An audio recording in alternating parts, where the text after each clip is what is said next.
Welcome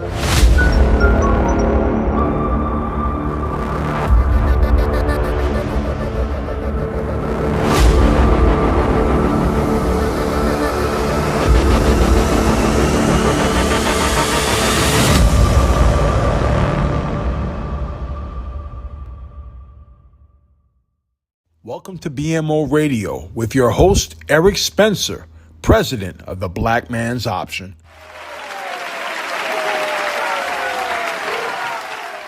Good evening, everyone. Welcome to another edition of BMO Radio. I am your host, Eric Spencer, the Prez. We're coming to you on a Monday night, not our normally Wednesday scheduled night. We have a couple of reasons for that. First and foremost, I will be traveling to the motherland Wednesday. That's right, I will be on the airplane heading to South Africa to attend our networking event. I'm very excited. I actually in the process of packing, and I can't wait to get on the plane and get the hell out of here. At least leave the Matrix for a little while. Shout out to Man of Tomorrow. What's up, man? How you doing, brother? Shout out to the chat, Scott Cook. You know what we do over here at Blackman's Option? We're all about promoting other brothers. We're all about promoting brotherhood, unity, brothers that are entrepreneurs that are actually doing something overseas, brothers that have the same mindset that want to get out of the matrix. And we want to showcase them and help promote them so they can be successful. Because if they win and we win, then we all win together. So tonight, I had the opportunity to bring you a new Black-owned restaurant that just opened in Cartagena. And the good thing about this restaurant is it's a soul food restaurant. So I don't know what other types of restaurants there are in Cartagena. I have not been. I've been to Medellin and Bogota.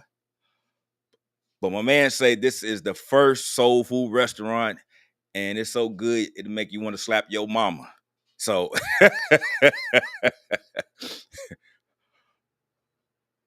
so this is a special event for us tonight, and I'm glad he took some time out of his busy schedule to come in and introduce us to his restaurant. It's an opportunity for us to help support brothers overseas. We all understand that there are other options overseas, but the big benefit of being overseas is being able to see opportunities so that you can not only explore your options, but be able to continue and submit those options that you have chosen. And you can't do so unless you're able to sustain yourself financially. Some people, they do it with online businesses, IT, cybersecurity. This brother here, he has chosen to open up a restaurant, and we definitely want to help him promote that and introduce y'all to that. So without further ado, let me bring up my guest, the owner of Basilio and Cha-Cha's. I hope I said that right, Louis. My man, Louis Cook. Yeah, brother. How you doing tonight? I'm doing pretty good, man. Appreciate the love, man. How you doing? Man, like I told you before, earlier, man, I'm excited to get on this plane and get the hell up out the Matrix for a little while. But if I could interrupt you just for a second and just give a little bit of a clarification, I am not the owner. There are several owners. There's four of us that are primary owners, and then we have a lot of investors as well. So I don't want to take the cake and say that I am the owner. Actually, I'm the new kid on the block. There are three other guys that brought me in. Shout out to Brian, Mao, and Pierre. Those are three brothers that I met in Cartagena that invited me into this opportunity. So I have to give them some love. And I'm a small fish in the big pond, baby. Oh, okay. All right, Catfish. Well, I'm telling you, look, that's interesting. We'll go back to that in a minute because that's even more in line with what we want to talk about. But first and foremost, you the one that's up here. You the one that's I've seen that's been promoting and whatnot. So tell us a little bit about yourself, Mr. Louis Cook III. All right. Well, I represent the DMV all day, every day. The Maryland side. Born and raised, born in Washington, D.C., raised in Pittsburgh. Our family moved, and that's where I spent my formative elementary, middle school, and high school years before coming back to the DMV. A brief stop in Baltimore, Maryland. I'm a proud graduate of Morgan State University, HBCU grad. So shout out to all the people out there that went to HBCUs. And I've been back in the DC area for many years, pretty much since I was 17 years old. Make a lot of moves here in DC, but like you, brother, I felt that America had some restrictions on how a black man can be appreciated and how he can be successful. And so I started looking overseas, not just to vacation, but to look at other opportunities that might be available to me. And here we are. Man, I hear you on that. Now, as we mentioned earlier, me and you talked before the show that Yeah, like you have been a member of the Black Man's Option since 2015, and it didn't seem like it was that long, but it doesn't. time Yeah. time does fly when you're taking care of business. Um, but tell me how you started on this journey. How did you go from being in DC, because DC, Sure. that's Chocolate City, so it's Yeah. all Can't kind do of much better than that. Right. opportunities over there. Yeah. From you going to Chocolate City, Washington D.C., DMV area, to actually looking to explore your options overseas. What was that process for you? Well, I mean, I've been traveling. I've had the good fortune of having a father who was a traveling man. I actually had my Whoa. first passport at 9 years old. Took my first Wow. international trip, although it was just to Montreal, Canada, at 10. So I had the bug pretty early. But I have to shout out my brother, my biological brother, my sibling, Scott Cook, who's actually on the chat right now. He treated me to a trip in 2002, the BET Jazz Festival in St. Lucia. And when I Mm. went down there, that changed my life because I was meeting a lot of people, not only from the island, but back then when BET used to do this jazz festival, about 30% of the participants were black like me, but they were from an area called Brixton, London. And they talked with that thick English Yes. accent. And I'm like, they Yes. look just like me. And I'm like, Yeah. wow, there's really a life outside of the Matrix. And what I also noticed is when I was in St. Lucia, I would go to these little beach bars and these little beach restaurants, maybe a guy selling, just beer and maybe hamburgers on a grill or something like that. And that's the first time I got the bug. I said, one day I'm going to open up some kind of food restaurant or be a part of some kind of food restaurant somewhere overseas because I just felt that it made more sense. Yeah. So shout out to your brother, Mr. Cook, for taking you to St. Lucie. Now, once you got out of that, as far as that little portion of it, at what point in time did you start really getting serious about it? Because I know for myself, I was in the military early, so I got a chance to travel to a lot of countries at a young age. And at Yeah, that point in time, I I saw a lot, but I didn't understand it fully until I got older, what it was compared to America. Because back right, then, right. you in the military, America is the best place to be on this earth, and they have a propaganda machine that is just out of this world. Yeah, for So sure. I never imagined myself being able to move overseas. But at some point in time, you had to have an epiphany during these excursions that you were taking. So what was that? What was that epiphany spot? You must be reading my mind, brother. I don't know how you do it. Hey, So, like-minded, brother. We like-minded. I have two great brothers. My brother Scott, who I see on the chat, and my brother Brian. 2015, I believe, was the year. It was the Super Bowl, and we made a decision to go to a warm weather destination during the Super Bowl, just Mhm. to like marry travel with our love for football. Right. And so I believe it was 2015. It was the year that Cam Newton and the Carolina Panthers were playing Peyton Manning Man. and the Broncos. And so Woo. we were there, and I'm sitting around. And I know that when we left the DMV, it was like 28 degrees. And I'm looking around, there's 85 degrees, there's palm trees. We're drinking a fresh juice, eating fresh food right out the water, fresh seafood. I mean, it's beautiful people, beautiful women, nice music. And that just really opened up my eyes. I said, you know what? This is a reality for me because the Dominican Republic is only a few hour flight to DC. And it's at that time, maybe a $400 or $500 round trip ticket. I Right. mean, so for the price of some of the flights I would take to Vegas, I could be in another country.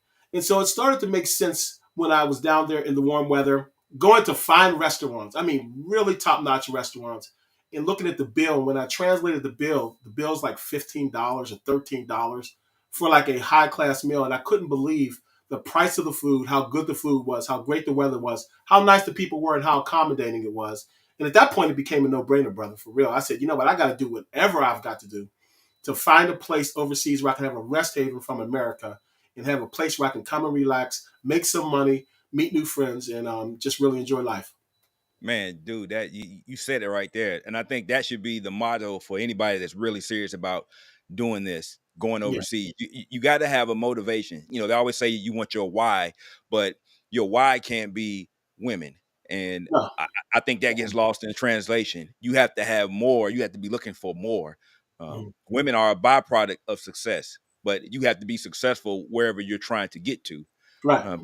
Because you're going into a different culture and you're immersing yourself into their culture. But at the same time, you still are an African American and you have your own little nuances that you bring with you.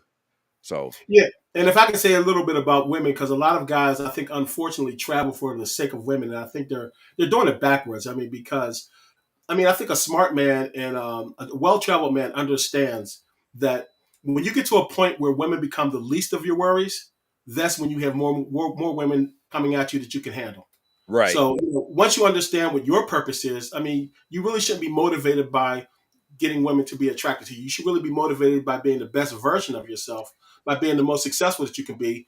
And those kind of things are byproducts of your success. Was that a bar? Was that a Dude, bar? that was a bar. Man, you don't know how many times that bar I have spit. Tell people, be the best version of yourself. You want some game? Here's the game. Be the best version of yourself when you go Yeah. overseas. I say, because what you give off, you're going to attract. I say, but guys, they don't get that. They get No, caught they up. don't. They get caught up in the glamour and the hashtag and all the other stuff. And I'm like, dude, you miss out on what really is in front of you, the opportunities, but only few people can see it. Only few people can see it. And I think Charles was one of the ones that saw it.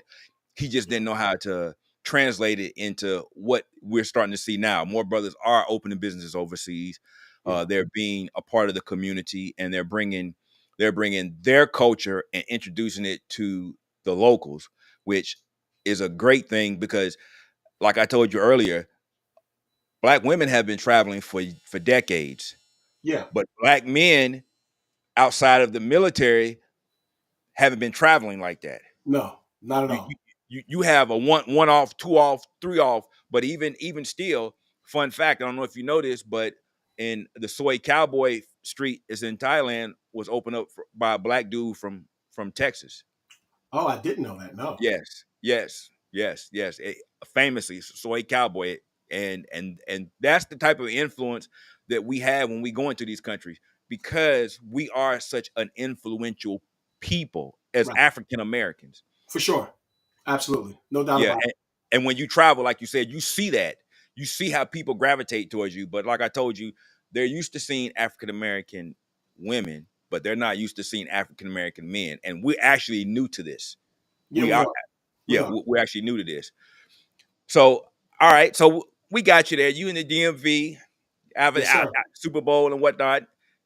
How did you make your way to Colombia? Well, once again, I got to credit my brother Scott. He was telling me Scott. that dude. Man, he's been to 60 countries, by the way, so he's got me beat Damn. by like double. But he told me about 10 years ago. He said, "Bro, I know you better than anybody else knows you. You need to go to Colombia." And I'm like, Pablo Escobar? He's like, man, that's like the 80s, and they cleaned up the country. And I was like, so it took me 10 years to go. I was like, nah, man, I'm not trying to feel it. And really, about 3 years ago was my first trip to Colombia. And talk about a life-changing experience. I'm getting off the plane in Cartagena. And if anyone knows how it works in Cartagena, when you get off at the airport, you're like outside, like basically at the car mat. You're coming down the plane. You have to walk across like the parking lot to get into the airport. I'm walking through the airport. I go through immigration. And because it's a tourist city, even though it's a Spanish-speaking country, almost everybody in the actual airport speaks some English. Right. And so I'm walking through the airport. I see all these people. All the people are speaking to me. They're like, "Hola, ¿cómo está?" And it's just like, wow, I felt welcomed. I go through immigration, and it was a young Afro-Latina, Afro-Colombian, about 30 years old, nice smile. And she was like, "How are you doing? Welcome to Colombia. Is this your first time here?" As she stamped on my passport, I said, "Yes, it is." And she looked at me and smiled. She said, "Welcome to our city and welcome home." And it was like the proverbial tear kind of came down. Wait a minute, hold up. You just got there and you already crying. What you Right. She's like, "Welcome home." And I was like, wow, that's what's up. And so, taking my brother's advice, I just booked a 20-day trip right off the rip, and we went there, and almost every day I was on a boat in a different island, just eating good food, and I'm meeting good people, and I'm going once again like the Dominican Republic. I'm going to fine restaurants, paying very little money. The people were very nice. If you look at the skyline of Cartagena, it looks like Miami. Actually, it's a little bit better looking than Miami, in my opinion. Mm-hmm. And so, because of the people, because of the food, because of the culture, because of the Afro-Colombian culture, because the costeños, which are people that are on the coast, they look like me, look like us. I felt very much at home. Wow. That's that. You know what? That's funny though, but it goes back to what I was saying is that they're used to seeing them women. Yeah. They're not used to seeing us. So when they say that, they mean that in a way it's very endearing. Yeah, for sure. Yeah, because they still emulate and connect with us on a certain level, and for them to see you in person, it's like you get a chance to meet your hero, your hero that you grew up. Yeah, and even and a lot of brothers out there that are listening that have been to Colombia, they can verify this. When you go to like a lot of the local beaches, the black men will walk up to you like, "Yo, my color, my color, my color," and they say it with such pride, that you see that interconnectivity of the diaspora like in full color. So it's really you feel the love. Yeah, that's definitely what's up. That's definitely what's up. All right, so now you in Colombia, you meeting all these people, and how did you come across meeting the people that you invested with into this restaurant? And hold on, let me just say this. Yeah, we gonna make you the spokesperson for tonight. Okay. Yeah, we're gonna make you the spokesperson for tonight. Okay. So how did you meet the other brothers that are investors in this restaurant? Man, that's a great question. So I'm at my hotel, and I go to Colombia so much, in Cartagena in particular. I really don't have an agenda. I just wake up and just say, you know what, today I'm going to do this or whatever. So I had breakfast in the hotel. It's about 11 o'clock in the morning, and I'm walking. I said, you know what, let me just go over to the beach. I was about a 3-block walk from the beach. I was staying in an area called Boca Grande. I'm walking by what looks like a park. And I'm walking down the street, and this brother yells out, "Yo, what's up, bro?" And that sounds kind of funny coming from Colombia, where everyone speaks Spanish. Right. So I looked over. There's these two dudes sitting at a table, and I'm like, "Hey, what's up, fellas?" And I keep it moving. They're like, "Yo, come on over, man. Let's chop it up for a second." So that now you see the Black Man's Option, Passport Brothers, and all that stuff taking form right before my eyes. Right. I didn't have anywhere pressing to go. I was just going to hang out the beach for 4 or 5 hours. I'm like, why not? I crossed the street, walked into what I thought was a park. By the time I walked through the entrance, I'm like, oh, this is kind of like a outdoor kind of restaurant spot. Pretty cool. They're just sitting there talking. They said, have a seat, man. And so they said, hey, man, what's your name and what have you? And I tell them what my name is and where are you from? As soon as I said Maryland, they smiled and looked at each other. And I'm like, did I say something wrong? They're like, yo, we're from Maryland. What part? So you start getting into that part. So it's two brothers that are sitting there, Brian and Pierre, and they're just starting to talk to me. And you know how it is when you have brothers talking. We're talking about the NBA Finals. I'm a Lakers fan, by the way, even though I live in the DMV. Yeah. Lakers since childhood, baby. Magic Johnson. Yeah. But anyway, so we're talking about basketball, fraternities and sororities and HBCUs and places we go and people we know.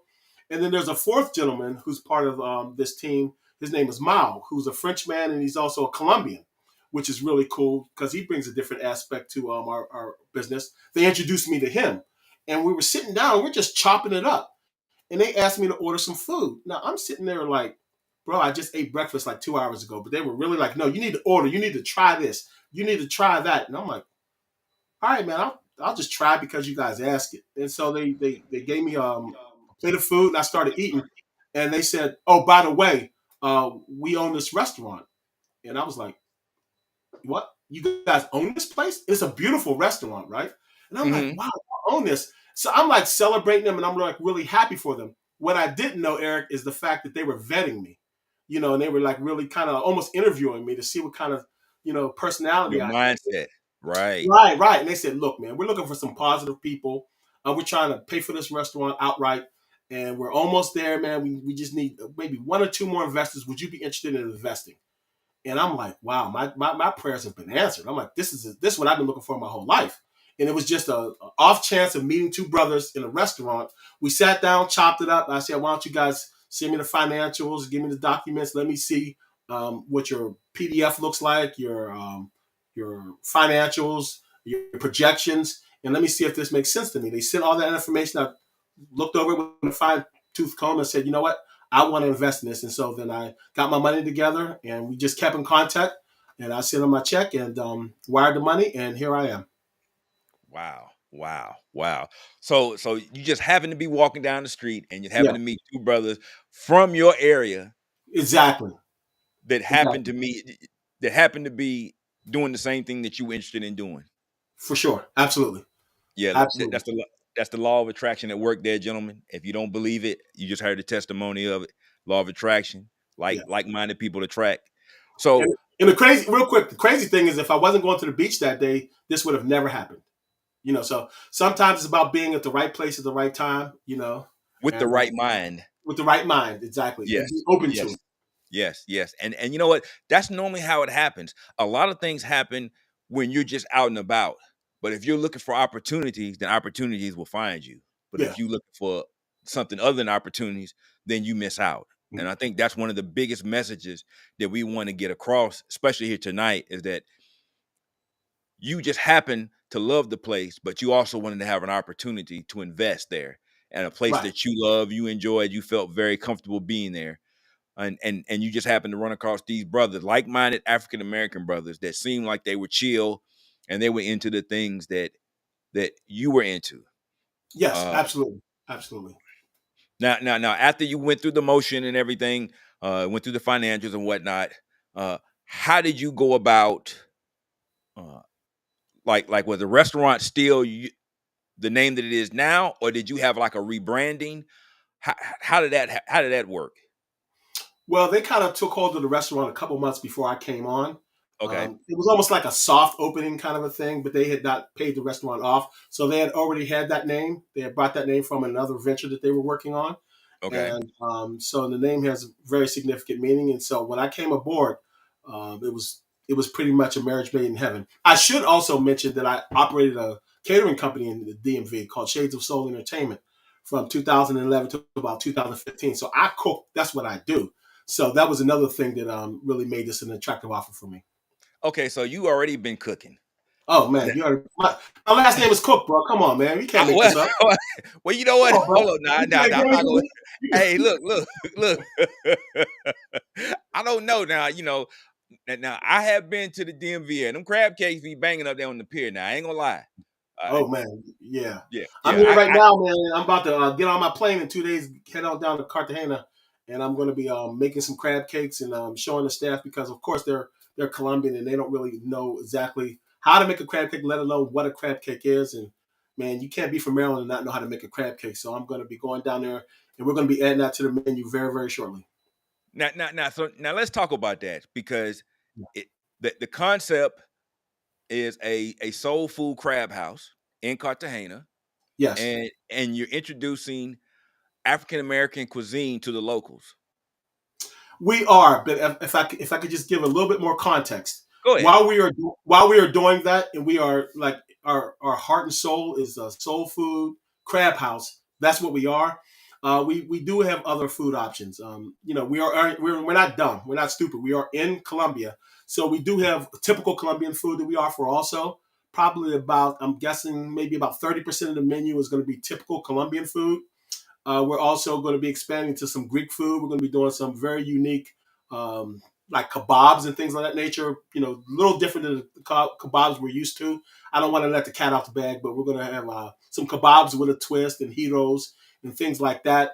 But we also have some like common sports food like potato skins, wings, fries, burgers, stuff like that. So we want to make sure that we hit all the bases. But at our heart and soul, yes, we are a soul food and seafood restaurant. Now, since you had a cooking background, did you have any input into the menu options? I have. I'm the new kid on the block, so I'm just kind of getting my feet wet. So when I go down there, I'm going to have a little bit more input. But I've already talked to some of the principals of the company, and they've been very, very accommodating, very, very open to some of my suggestions. And some of them may fly, some of them may not. It's a team effort, but at the end of the day, man, we're really, really going to have some good food. And if you also may or may not know, and people that go to Colombia can verify this, Colombian food is fine, but it's not really seasoned that well. Yes. Or shall I say, from the black man's palate, it's just like, yes, it's a little bland, right? yeah. And so I'm coming down there. I got a whole suitcase, like 45-pound suitcase full of seasonings. I'm not even joking. Old Bay. You got some Old Old Bay. Bay's in it for sure. Yeah, slap your mom. Some stuff I can't tell you. And we have two more bags that are coming down with another one of the brothers that's coming down. So we're going to make sure that our food is seasoned in a way where it is respectable to our palate. But the locals have kind of like taken heed to the way that we season. They've been very open to, wow, this is actually seasoned different than what we're used to, and we like it. You know what? That's funny because I have the same complaint in Brazil. It's like they don't season food the way that we're used to seasoning. Yeah. And when we season, I mean, they use a little bit of salt. Yeah. They cook a lot of steak and stuff, but they use salt and stuff. But salt and pepper, basically, right? Yeah, salt and pepper. But when you start talking about Cajun seasoning and stuff like that, yeah, they have no idea. They're just not interested, or they have been introduced to it. That's why the Caribbean spot, the guy that I was talking about earlier in Sao Paulo, he has 5 restaurants.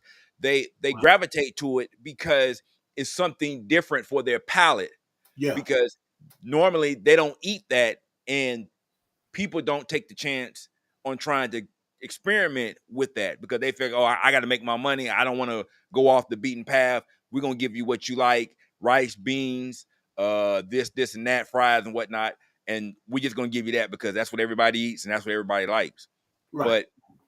But when you get the opportunity to introduce them to something and they like, we never had this before. Right. And you just tell them it's an African American seasoning. We got that special type of seasoning for you. Yeah, that's how it works, pretty much.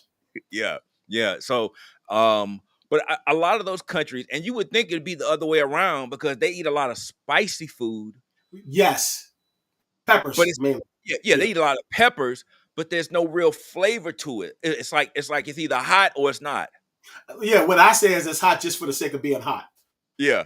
Like just hot just because, but it doesn't have the flavor profile that would be attractive to us. Yeah, exactly. So, besides us walking around with some hot sauce in our back pocket, some Red Rooster, some Tabasco sauce, I might bring me some of that that slap your mama South Africa because they got the same problem. Oh, yeah. But so all right. So introducing the crab cakes. Now tell us about the restaurant itself. Just give us an overview of the restaurant. Yeah, the restaurant's a real unique setup. I think I was telling you when I met the owners and when they called me over, I thought they were literally sitting in a park, like a small park. Because I walked in and all I saw was a bunch of hanging trees and things of that nature. And I walk in and I see these beautiful trees. And then when I walked deeper into the place, I saw like a nice little patio with a roof. And I saw chairs and tables. And I said, oh, wait a minute, this is a restaurant.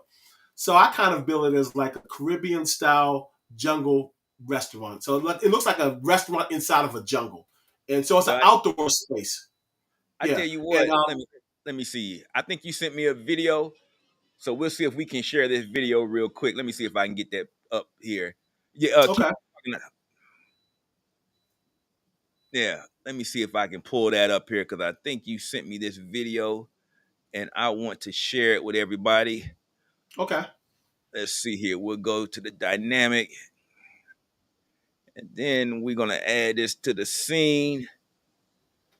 Let's see here. Let me see how I want to get this. I tell you what. Let me see this.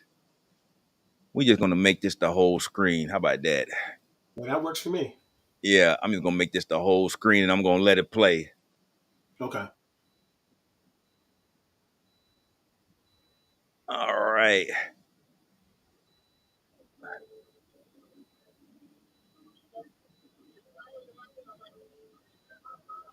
So I see the outside. I see everybody got their plate. Oh yeah, just about.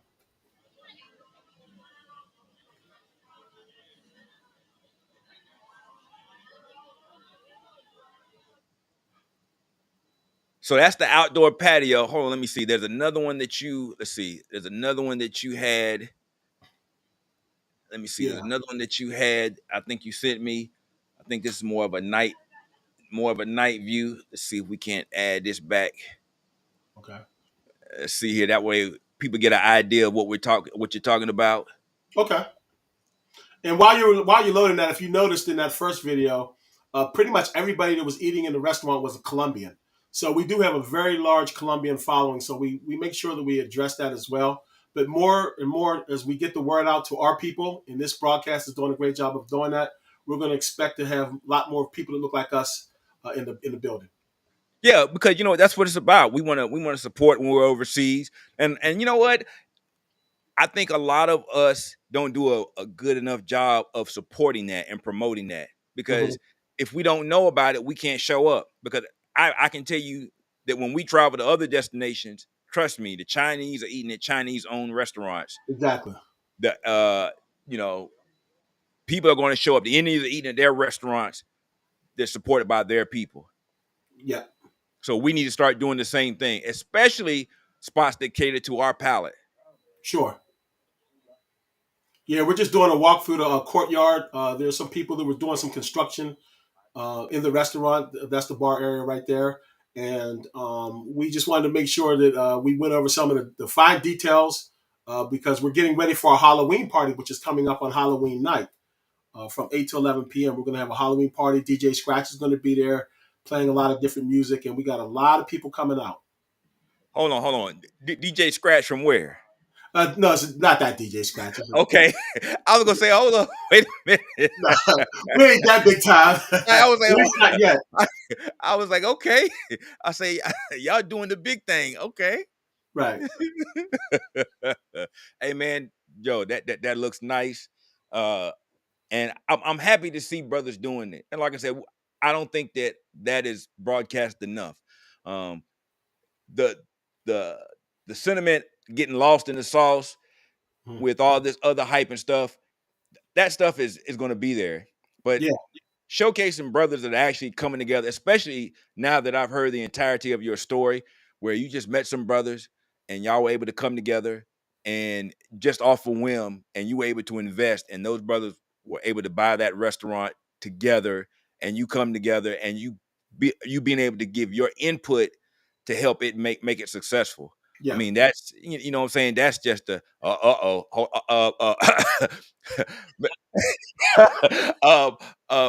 Mr. Cook, hold on for 1 second. I got somebody that want to talk to you. Al Grease, baby. Hold on. Salute. Hold on 1 second. Hold on 1 second. Let me get him. Let me see if I can get him on. There we go. All right. Let me see if I can get this. I apologize, man. I'm still in that matrix, man. That New York City parking, man. You don't get here early. It's crazy. But I was listening to the interview in the car, man, and I just wanted to make sure I had the opportunity to hop on and to salute you, man. And your story is amazing. And you, Mr. Cook, you're one of the guys that epitomized what frustrated was all about, and go from frustration to be fulfilled in another part of the world, and having to find yours in Colombia and Cartagena. So I wanted to make sure I had the opportunity to jump on and salute you for that, brother. Yo, Eric, man, I'm over here gushing like a little schoolgirl, man. I mean, look, man, let's keep it a buck, man. Brothers like me, a lot of brothers, there's thousands of us. It was Charles Tyler and Al Grease. Those were those two names, man, that caused us to really start looking outside of America for different opportunities, man. So I got Frustrated 3, man. I kind of got it like in a queue, man. Haven't watched it yet. But Frustrated 1 and 2, man, just was unbelievable. You did great work with that, man. And finally, man, we were able to tell our story, man, because this system here in America really isn't set up for black men to succeed. And when they've pitted the sisters against us, when they've pitted the government against us, and things that have not worked in our favor, man, it's kind of good to see brothers collectively come together and say, you know what? If we can't get what we want in the States, we can go overseas and create our own opportunities. Yes, sir. And that was our good brother Charles's vision, man, and we here keeping it going.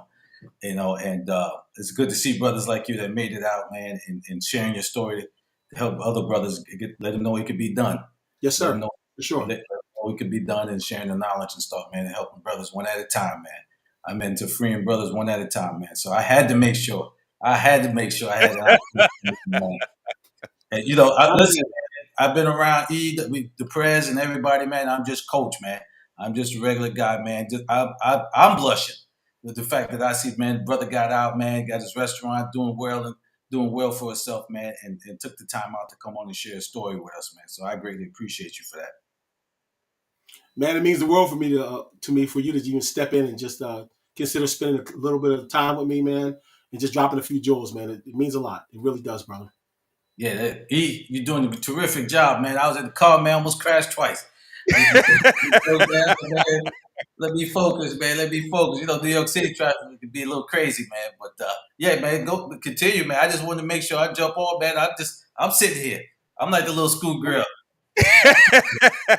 Well, the funny thing, Coach, I was telling him, I was like, I was pre-gaming him, and I was like, yo, you've been a member of BMO since 2015, and he didn't realize that, and I was telling him, I sure didn't. Yeah, he didn't realize he had been a member when Charles was still alive, and just seeing him doing what he's doing, it further cements what you and Charles started, and that's what we want to showcase, because we all know that there's more to this game than just the women. You got to be able to have more than that, and the focus on being outside of the matrix is that we want to be able to sustain ourselves and incorporate ourselves into the culture and bring our little flavor with us, whatever it is, because wherever we go, we're going to shine. And Lewis is just another testament to that. And the fact that his story, he just happened to walk up on brothers that they came together and were able to come together and make this thing happen. That's what we want to celebrate. We already know it's Bunda and Nash over there. You'll find most brothers, that's their first initial response. I'm looking to be nurtured. I'm looking to be able to relate with a woman who respects me as a man. But like they say, water seeks its own level. So once you get there, you start thinking of what opportunity that I need to do, what kind of adjustments I need to make in my life so I can stay here. Yeah. Once you start, getting a grasp of the economy, how the dollar works over there, and once you come back here, you feel a shift in vibration. You feel a shift in change. When you land here, you're like, something don't feel right. And then guys start making the adjustments. How can I stay over here? What do I need to do? Let me take a look at some things. Let me explore some things besides the women. Women come. It's like when I order pizza, I don't worry about the crust and the sauce and the cheese. That come with it. I mean, the other that I need that I want. Yeah, sauce and cheese, that's pizza already. So they come with it, but it takes brothers like Mr. Cook here that, when you go in and you make that adjustment. Okay, this is here already. I got this under control. How can I maintain whatever lifestyle I want to live? What do I need to do? And how can I start implementing this and getting this together and start researching and getting some information? Yeah. And you two brothers, I've heard you consistently, Brother Eric as well as Brother Greaves. You guys used to always tell stories in the group about like how different it was in Brazil, particularly not only the lifestyle of the country, but when you would see brothers on the beach and how there was like that automatic bond and brothers would chop it up and they would enter, shake hands, exchange greetings, and depart friends. And that resonated with me because, I feel the same thing. And that's what happened with me with Basilio and Cha-Cha's restaurant. Two brothers I didn't know. We chopped it up. We entered. We shook hands. We exchanged greetings. We departed friends. We set up a business. And now here I am.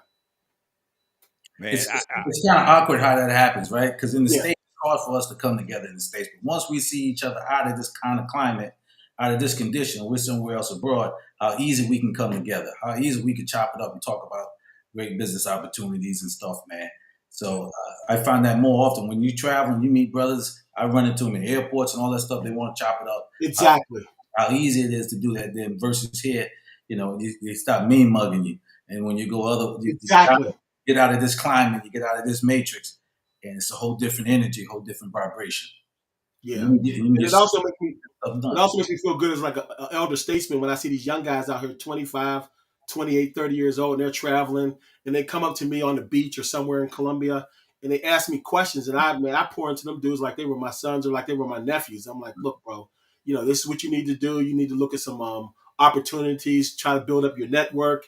Don't be so overly focused with women because a lot of these young guys, man, they come down there, and it's like, when you're just not used to just walking down the street and have like 8 baddies just walking in the opposite direction with long hair, and they're speaking to you first, and you're like, what? I mean, it could really be a trip for a brother. So I try to tell those guys, man, to just be diligent in what you're doing, have a focus, have goals, have visions, man, and just stay on your grind and stay on your purpose.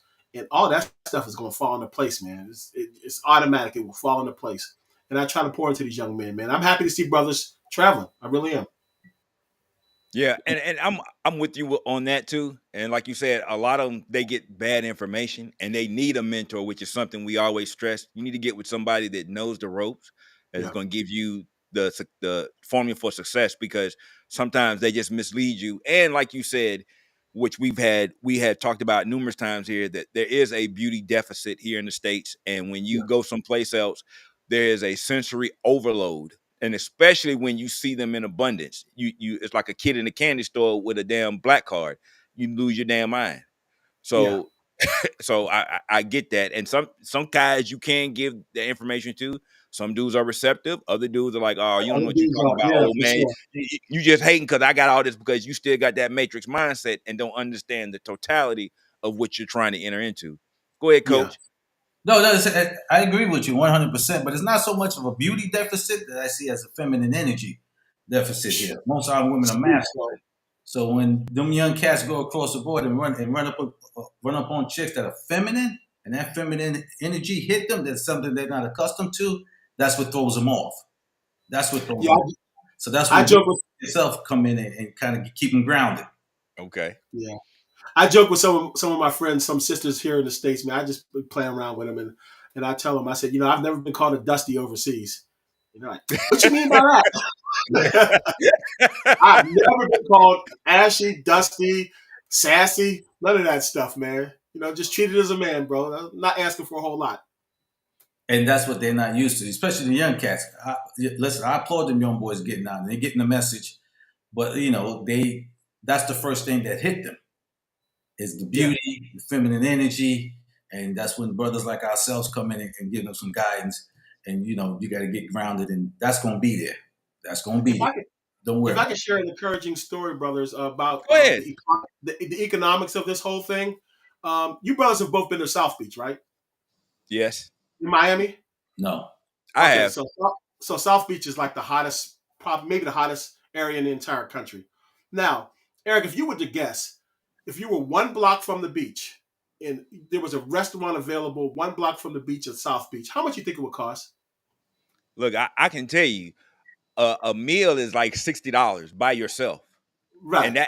And that's being conservative. In South Beach, when you go across the bridge 195 and you down on Michigan Avenue and stuff, you gonna pay $60, $75 for 1 meal, and that's not with drinks. No. How much would the actual restaurant itself cost? Bro, you talking about millions. Yeah, because that's prime time real estate. I would say on the low end, $4 million on the low end for a small to mid-sized restaurant. Well, Cartagena, by the way, is 5 times, maybe 6 times bigger than Miami. It has a better skyline, and we have literally the same thing. The main boulevard, which is right on the water, we're 1 block from the beach. We have a restaurant. And we didn't pay $1 million. We didn't even pay $200,000, $150,000.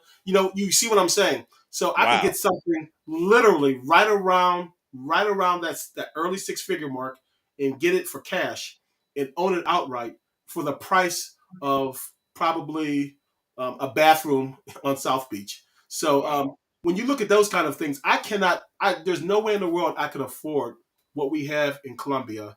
In South Beach, there's no way in the world. Even in DC, we have some hot spots like you may have heard of Georgetown or Adams Morgan, a place like that. Same thing, $3, $4, $5 million for a small restaurant. So for me to have a restaurant of the size that we have, right off the beach in the hottest part of town, literally one of the best parts of town. Matter of fact, the best part of town, in my opinion. Right away from the beach, man. It's unbelievable. So I say all that. I'm not bragging, by the way. I'm just saying all that. Brag. Yeah, pop your collar. Somebody here, talk that shit. Talk that. No, but I just want to encourage brothers, man, and let them know, man, there's opportunities out there where you can really live like this. Now, you brothers probably know some guys like I do, too, that make $45,000, $50,000 a year, and they live like NBA players. I know dudes in Colombia who make like $46,000, $47,000 in the States They got a 2-bedroom condo off the beach. They have a maid. They have personal chefs. I'm like, that's what NBA players do. And you can do that overseas. You can't do that kind of life in America. So brothers need to kind of like look at the economy of things and say, you know what? Maybe my money does stretch further. And don't let the people shame you for going overseas when they say, oh, you take your little coins overseas. Y'all know what I'm talking about. Yeah. I take your little money overseas so it stretches further. Yeah, that's the idea. That's basic economics. That's basic. That's basic economics. Yeah. If I could buy a BMW for $20,000, the exact same BMW you paid $95,000, why would I pay $95,000 for that car when I can get it for $20,000? It's the exact same car. Hey, look, you know what I hit them with? I say, well, hold on, you got that bootleg Gucci. How come you didn't go to the real store and get one?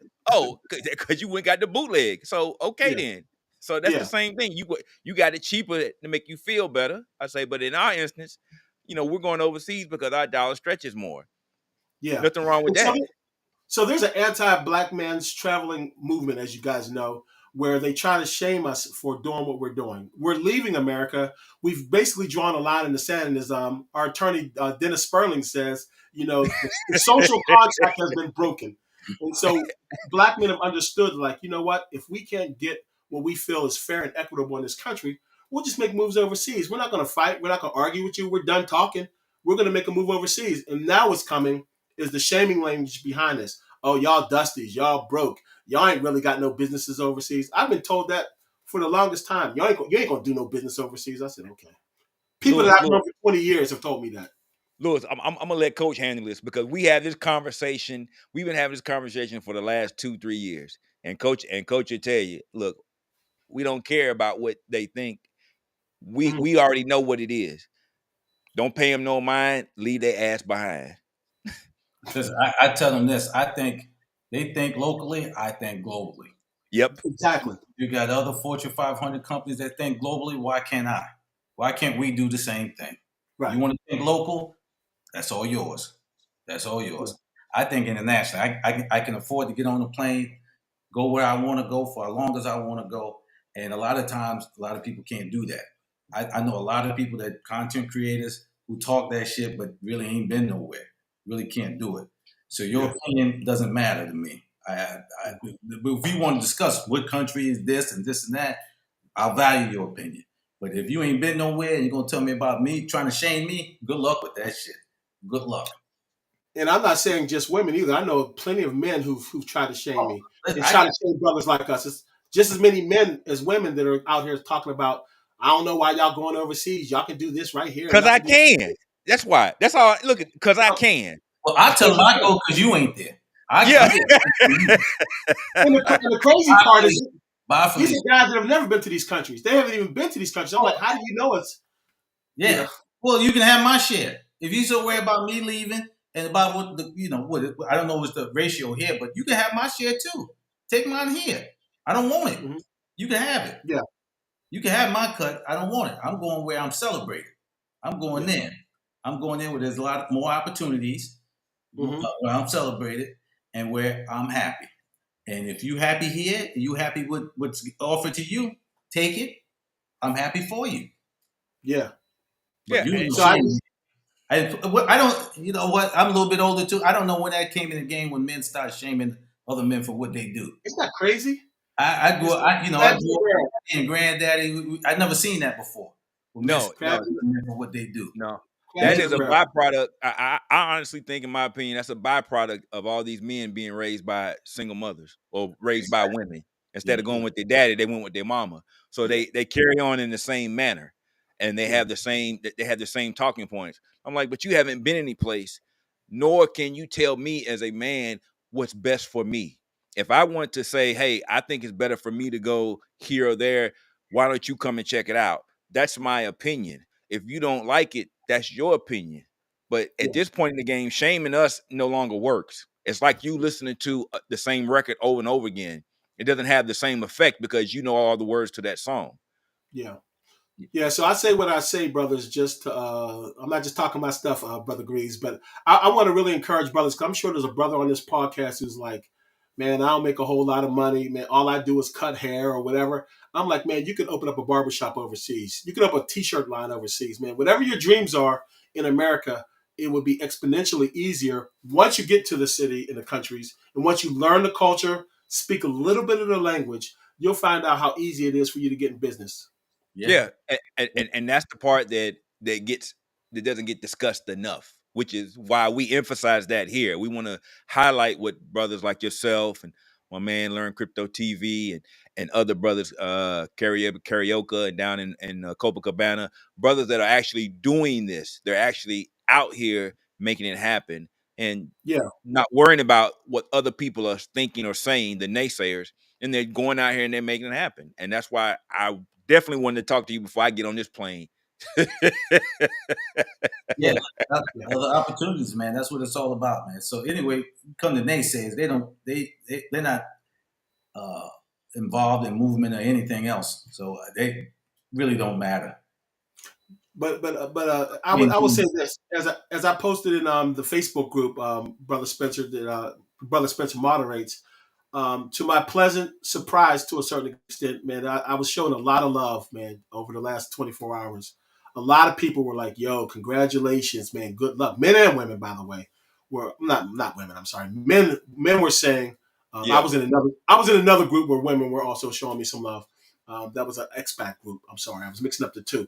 But in our group, man, a lot of brothers were like, we have one brother that's coming by tomorrow. He's like, "Yo, I'm in Cartagena. I'm fall through tomorrow." So, it's kind of good to get the support, man. You're always going to have a couple of haters, man. There was one dude who was like, "Why would I eat soul food in Cartagena when I could eat it in Atlanta, where I'm from?" And I'm just like, so you always got that. But I'm telling you, 95% of the dudes was like really positive. Hey, I'm gonna say it in a nice way, but the old saying my grandfather used to say, "Negroes and flies, they everywhere." That's funny. That's funny, bro. Yeah, Negroes and flies, but he didn't say Negro. Yeah, so I just want to shout out the brothers in the group, man. I really appreciate the brothers that like really, truly, like heartfelt showed me some love, man. That meant a lot to me, man.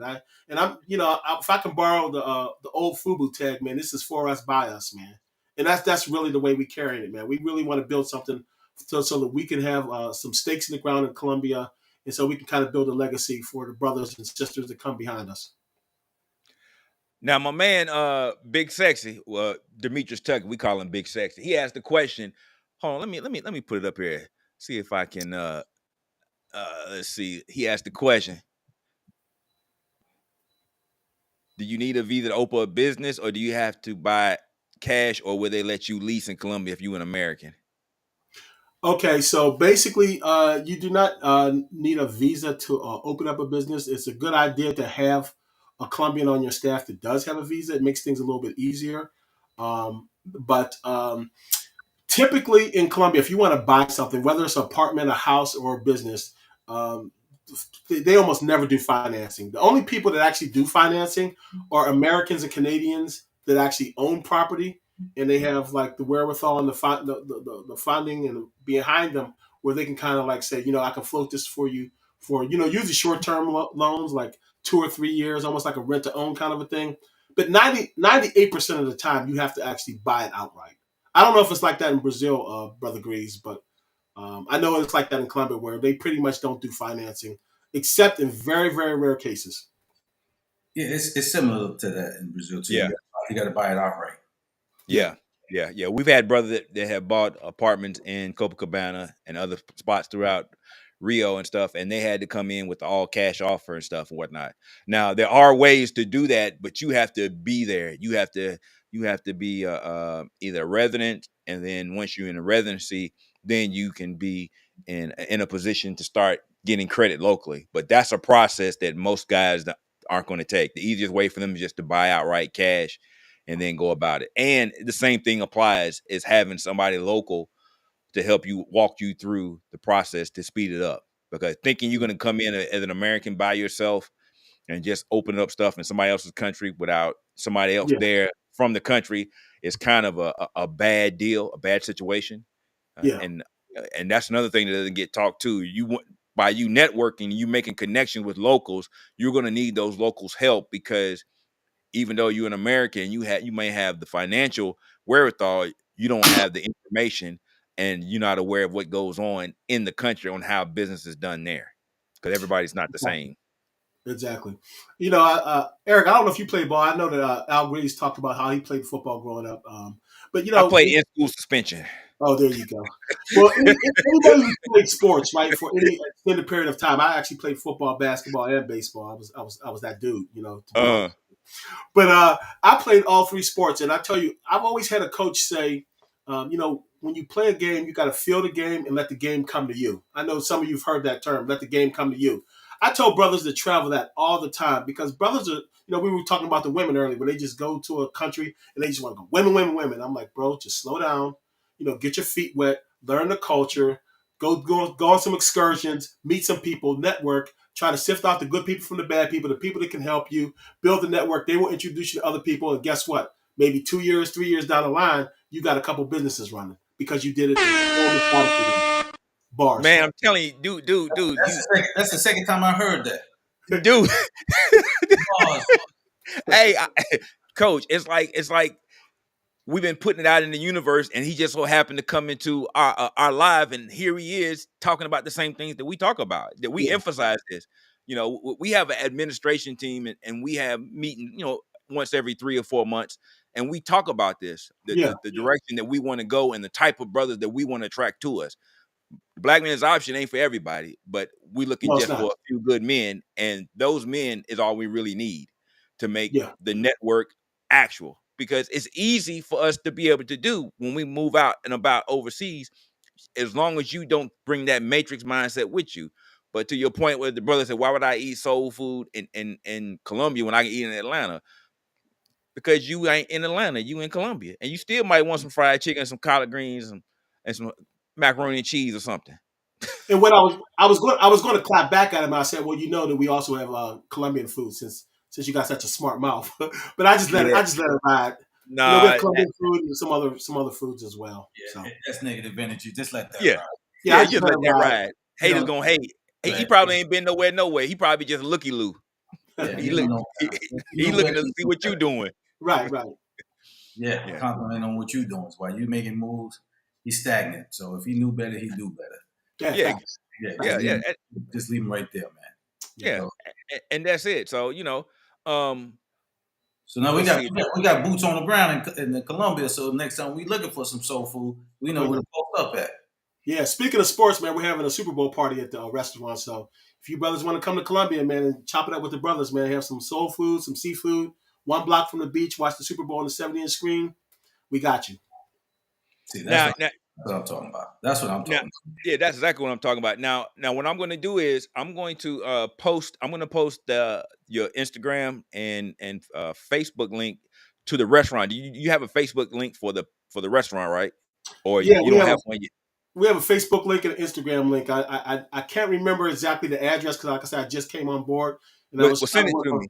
But I'll send it to you, for sure. Yeah, send it to me, and I'll post it. I'll post it to our community tab, and I'll also post it in the Facebook group so let brothers know, because there are a lot of brothers that are traveling to Cartagena, and we want to make sure that they do come by and spend some money, spend some time, and support your restaurant and whatnot. And tell us one more again. You got the event Halloween night. Halloween night, yes, sir. Okay, and that's going to consist of what exactly? What I can say on I wasn't gonna try to put you. I wasn't gonna try to put you on the spot. I said I wasn't, but that was a joke actually. No, we have a DJ. We're gonna have some food specials, man. We're gonna have we have a massage company that's coming in, and they do like the hot rocks massages particularly for the ladies that are gonna be coming in. We have some gifts, some door prizes. We're gonna have a raffle. But it's gonna be a lot of people there, man. I've been surprised at the people that have already responded and said that they're coming in. Fellas, a lot of them are ladies. That's all I gotta say. Let me ask you a quick question because I'm asking for a friend. A friend asked me, "Do you guys?" No, you just want to know if you serve hot wings there. Oh, absolutely. We got about 5 or 6. We got 5 or 6 flavors of hot wings as well. So that's what I was saying, Eric, earlier. I was saying, while we build ourselves as a soul food and seafood spot, we got wings, we got burgers, man. We got some Colombian food, we got some Greek food, things like that. We have barbecue too, which is not technically soul food. We got ribs and stuff like that, but we make it do what it do. Okay, I'll let D know. I'll let Dino. Yeah. Hey, Big Sexy, you already know. You got your way, Sexy. You already know. We yeah, we have a brother that is in the Nashville area, and he came on one of our trips to Brazil. And when you come on a group trip like this, sooner or later you'll get a nickname just based on personality. Somebody give it to you, and it just sticks with you. And Mr. Tucker is Big Sexy. So and he frequents Cartagena a lot. And he's very interested in relocating there, and definitely looking for some like-minded brothers. So I know he's enjoying the stream tonight. But he is a prolific chicken wing eater. I can attest to that. So actually, one of our partners, I think the gentleman I was telling you about, who's Colombian, he's from France. He's French and Colombian. He had a wing spot, not wing stop. He had a wing spot here in Colombia for many years. So he's like a wing aficionado. So when he joined our team, he brought a lot of those wing recipes and stuff. Our wings I'm not lying, man. Our wings are really, really good, man. Like we have about 5 or 6 sauces. We're going to add a couple more sauces because I have a surprise for my partners when I come down there on Thursday. I'm going to show them a couple other sauces that I've come up with. So, look at he's gonna be happy. But before this, somebody posted a question about do you need to have a liquor license to sell beer and alcohol inside your establishment? Yes, you do. Absolutely, and they will enforce that as well. So, if I can just say this, a lot of the questions the brothers have, I love answering them, but the best way to really figure this thing out is when you find a destination, whether it be Colombia, Brazil, Thailand, or wherever else you want to go. You go to the country, and like we talked about earlier, Eric, you go to the country and you network, you meet people, you find out who's in business, and some people will have good intentions, other people will not have good intentions, but you find people that will be able to help you and help navigate things for you, and you'll find out that things run smoothly if you know some people in your pocket. You have a couple people in your pocket. Yeah, they make the transition a lot easier than you trying to figure it out. Right. Yeah. And overpay and save you a lot of money too. Yeah, absolutely. Yeah. But I was talking to one of our partners just 2 days ago, Brian. He's one of the main principal partners. And what he said, which it really touched me because I'm the same type of dude. We're in the business to make money, right? That's obvious. We're a business. But we just want brothers to come through and just chop it up. Like we're about to add dominoes, because we know a lot of brothers like to play dominoes and some card games. If a brother just comes to the restaurant and just hangs out, just to be around some brothers, man. We're not forcing anybody to spend any money. We just want you to come through and show some love and feel the love that we have available for you, brothers, man. We just want brothers to have a safe space in another country where they can look with pride and say, "This is us. This belongs to us." Because it's not really mine. It's not really our restaurant. It's the restaurant of the brothers, as far as I'm concerned. That's the way I look at it. And you know what? That's a good that you say that because when brothers do travel, and a lot of guys, they want to be solo travelers. And I said, that's fine. I understand your preference. I say, but you still want to have a network. You have people that are solo travelers, but still they have places when they land. If something happens to them, they can check in and somebody knows where they're at. Or if they need some help, some type of help, they can be a POC for that person. I said, and that's the type of network that we want to have. Like I said, you might have a BMO emblem on the outside of your establishment. It's like, okay, yes, I can go there for help. Brothers are here going to help me.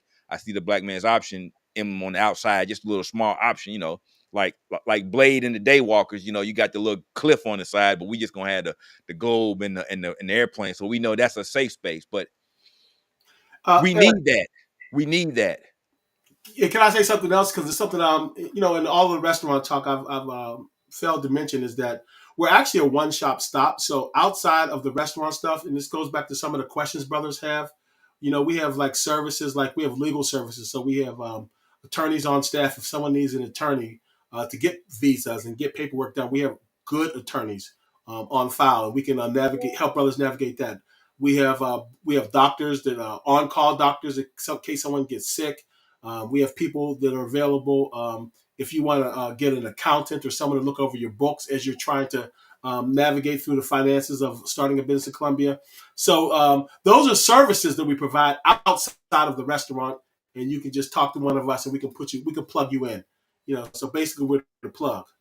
And see, and that's even better because you have people that are vetted.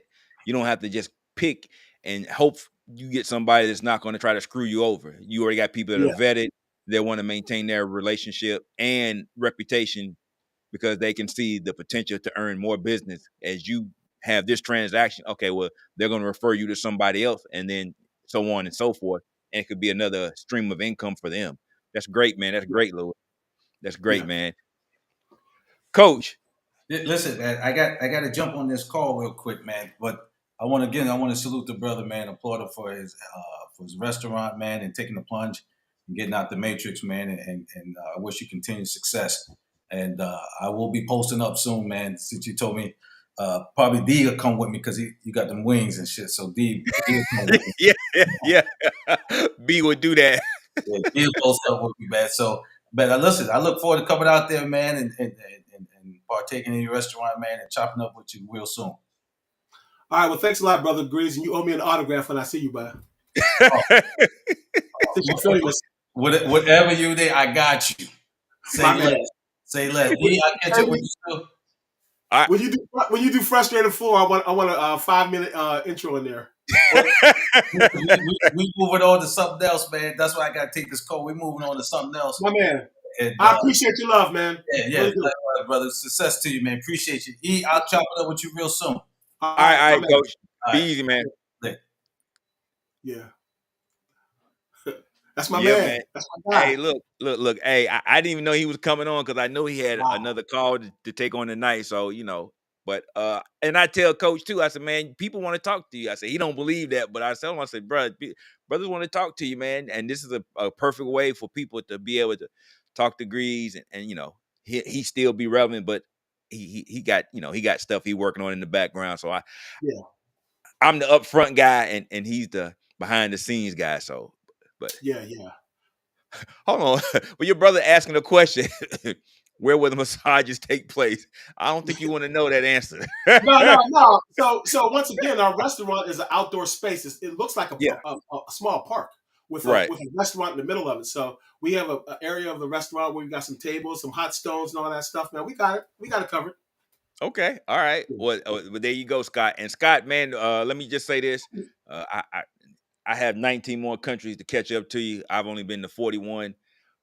So salute to you for making it to 60, and definitely salute for getting your brother out of the matrix. That's what it normally takes, somebody to introduce you to the lifestyle, because there's a lot of naysayers, and the propaganda in the United States is so powerful that we think that this is the best place on earth. And in some aspects it is, but there's always other options. There's always pros and cons, and other places may resonate with you more than you being here in the matrix. It really is something about the vibration that Coach said earlier, because I know I've been places where I definitely, like I told you, bro, when I step into Johannesburg, I got goosebumps. Just talking about it, I had goosebumps. So I know that at some point that's my spot.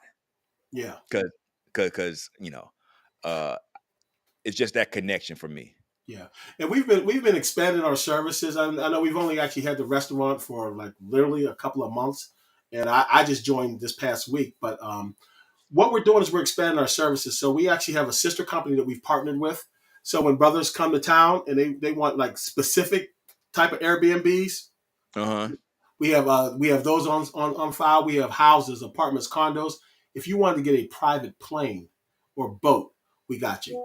So we just got a lot of things that we're doing, man. We're really trying to like make sure that brothers have a VIP experience, because the way we look at it, we're VIPs, man. We're not your average Joes. They like Thank you. Like I said, when they talk about like, oh, it's just the broke people that no one wants is going over to, I said, no, man, we're the VIPs. The VIPs are leaving, and we deserve VIP treatment, man. We built this country off the sweat and blood of our ancestors' backs.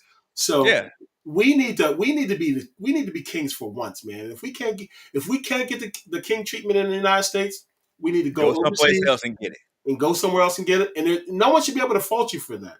Now, if you're happy in the States and if life is great and you don't want to do anything outside the United States, hey, I salute you.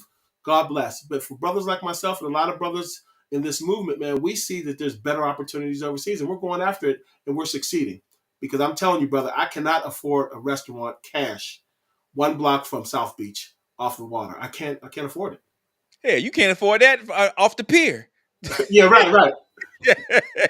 You can't afford off the pier, let Yeah, alone so, over there by the MGM, by the right, casino. right. So you know the benefits of being able to invest and having a foothold in a community that not only are you able to bring the food and stuff like that, but you also have the other part of it with the legal stuff, because Yeah. now you're connecting with people, There and you when they go. see you as a African American man coming to connect with them and having a little bit of humility, you can be treated like a king, treat yourself like a king, but at the same time, there's still an elitist Yeah. vibe that some people give off, and I never ever want to give that vibe off. Even when we go to these countries and stuff, I'm very humble because Yes. I understand the opportunity that was afforded to me by our ancestors, and the fact that we're able to move where a lot of brothers, even though they're in the matrix, they can't leave. Yeah. Child support Yeah. or they have something in their past that just doesn't let them go. Yeah. So I don't take this lightly. Yeah. And if I could just address the elephant in the room that hasn't been talked about yet, we've heard a couple of stories of brothers getting killed or getting shot or getting drugged in Colombia. And I'd be remiss if I didn't at least speak on it and say that these things, Go ahead. unfortunately, are a part of what can happen. But you have to be very, very diligent, and you have to be able to know how to move and be able to have a network of people that understand what to do and what not to do. Because a lot of these things, I would say 95, 98% of these things could be easily avoided by just doing one or two things in a more judicious way. Man, look, we had a young brother that he was an experienced traveler, but he ended up going to, I want to say it was Peru, and he just was in the wrong place at the wrong time and took his phone out to take a picture, and wherever the location he was at, they thought that he was the police and shot him and killed him. And Wow. we actually did a story about him. I want to say earlier Oh, part of wait a this minute. I year. think I remember that story. Yeah, Was that like yeah. about 2 years ago? I Year? actually it was sometime. I want to say it was sometime maybe in February or March. No, this is Um, probably not the same thing yeah, then. February or March. But he was in either Quito, Ecuador, or someplace along that line, and he just happened to be someplace, and some people approached him and shot him. Thought he was a police officer because he pulled out his phone and he was Mm, taking pictures of the area, But mm, having somebody to guide you and say, "Hey, look, you need to be careful when you move these places." Having information is king, because nothing is set. Things change. You may have mhm. been in the country 2 years ago and thought, "Okay, it's safe to move here now." No, it's not now. It's changed. So having that network of people to have your back is paramount. And I've always stressed that from the beginning. We always want to network with like-minded people, but unfortunately, some folks just don't. They don't view things that way until it's too No, they late. don't. Right. Yeah, That's true. That's true. So, man, Eric, I know you haven't been to Colombia, at least Cartagena. Have you been to Colombia at all? I've been to Colombia. It's been years. Bogota Oh, and you said Medellin. Medellin, right? Yeah, Yeah. yeah, Bogota and Medellin. I haven't been to Cartagena. And actually, the funny thing is, we're looking at doing something as a group next year in Colombia. My man Carlos down at Learn Crypto TV that I was Oh, telling you yeah. about earlier. Yeah, yeah. I want to say he's in Cartagena. Oh no, he might be in Medellin. I have to look and see and talk to him about that. But we're looking at doing a BMO event in Colombia, maybe two cities, Cartagena and Medellin. BMO, we haven't stamped our Colombian passport as a group in a Okay. while. Well, never really. We were going to do it, and then COVID hit. I really think that's going to be a big thing for us. And now that we have you and my man Carlos and Learn Crypto TV and a few other people that have been wanting us to come down there, Mhm. we're gonna come and do it big. But well, I don't know, do it big, but do it big, do it big enough. Well, I mean, you got my contacts, obviously, man. And I would like to just say publicly, man, we would love to host a group at Basilio and we have a great location. I mean, we're literally, you walk across the street, walk about 50 steps and you're walking on the sand in the beach. So we are well connected. You know, you can now stop calling me Lewis. You can call me the plug. And the I plug. got you. Okay. All right, the plug. Yeah. All right, the plug. I got you, I'm, plug. I got I'm you. on my Be More the Wire type stuff right now. You know, I'm the Okay. plug. All right. So, Corner boy. no, I yeah, feel yeah. you. But in all seriousness, man, we would love to host a group, man. We got some really, really good food. But outside of the food, we have services we provide, man, and we just will point you brothers in the right direction and make sure that you guys are good. Because really, man, we want to make sure that we have men that come to the city and they leave the city in a much better place that they can honestly say, man, I've got to do that again. And that's really one of our goals, man, is to really make sure that you brothers really are living your best lives and you're getting the VIP treatment.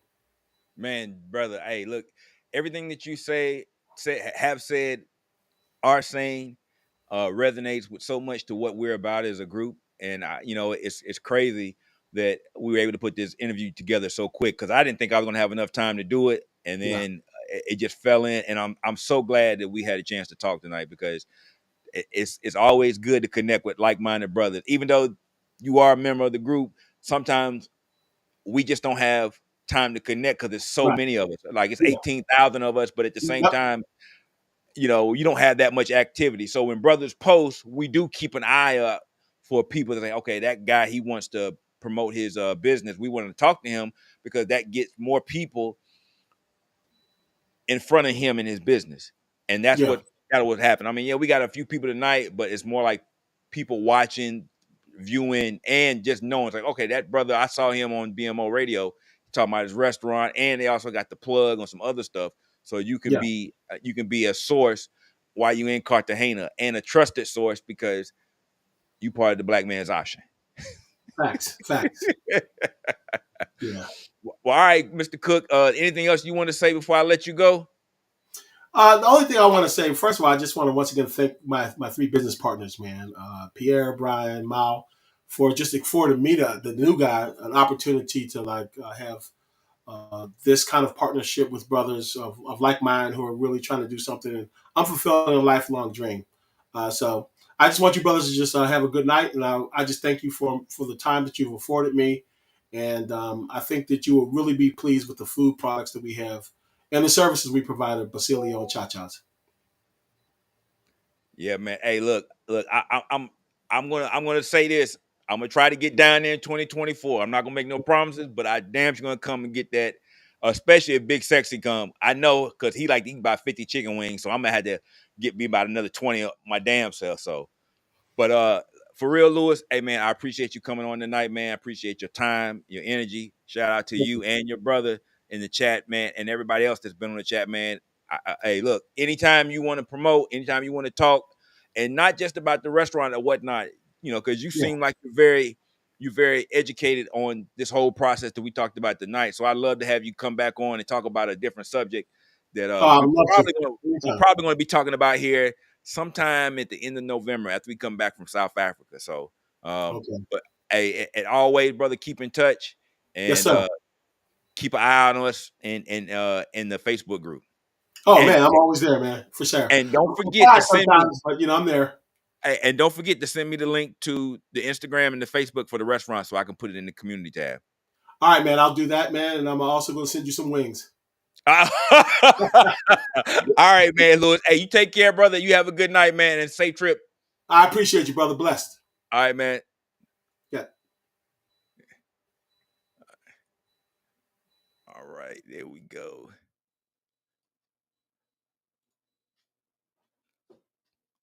Once again, we had my man Lewis. I want to thank him for coming on and sharing his experience about his whole process of getting from leaving the Matrix to being a restaurant owner in Cartagena. Shout out to Coach for coming on. That wasn't a planned visit, but I think Coach wanted to make sure that he congratulated the man on his success, and I definitely want to commend him on his success as well, because this is what we about promoting. I've said it before, I'll say it again. We always can talk about women, but brothers that are really in tune with what's going on already understand that and know that at some point in time you're going to have to move on to something else outside of women, because you're not going to bring them here. And if you're not going to bring them here and you don't have any means to make money over there, then it's kind of a moot point. You're more, if your intention is to be what we call over here the Black Men's Option, PBEs, that's potential Black expats, which is really what all of this should be about, moving to be potentially Black expats, where we become part of the community and we're actually opening up businesses and networking and making our name and our reputation known as we travel. And that's what we want to highlight. We all know success is going to bring women, but what type of women are you getting? Are you getting quality chicks, or are you getting what I call LBHs, low budget hoes? You know, anybody can get a low budget hoe with $5 and a bag of Skittles or whatnot. Anyway, we would not be broadcasting this Wednesday because I will be making the journey to South Africa. As you can see, I got to fit it and I'm getting ready. But what we will be doing is we'll be broadcasting live various times throughout the trip for the networking event. And we're definitely going to be showcasing some of the stuff as far as Johannesburg, Cape Town, and other places and what we have to offer. Please stay tuned for that. And I want to thank everybody for coming out tonight. Special shout out to my man, Lewis Cook III. Please go check out his restaurant if you're in Cartagena. Shout out to Coach. Appreciate you coming on, giving your input. And salute to everybody in the chat. Like, share, and subscribe. We are still trying to get to a certain amount of people. We're not monetized yet, but hopefully by the end of the year, we're going to get there. So like, share, and subscribe. Stay tuned. We got more in store. Peace to everybody. Y'all brothers have a good night, and we'll talk to you later.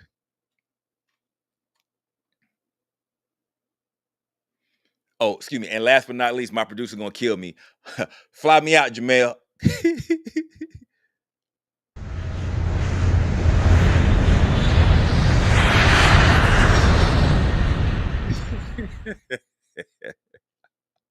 Everybody in here was picked, selected, chosen. You are a difference maker. You are special. You are somebody. You're a conduit of change. And that's what we're going to do, change things. I don't know if y'all know it, but we're going to win. I don't know if you feel it, but we're going to win. I don't know if you can see it, but we're going to win. You got to understand we're going to win right now, not later, right now. Everybody in here is a change agent. We could go down the line and every last one of you have a story how you provoke change wherever you've been in some form or fashion. It ain't no normal guys in here. Everybody's been through something, they come out of it, but you changed the game wherever you've been. Am I right or wrong? You just got to believe. I believe it. You got to believe it.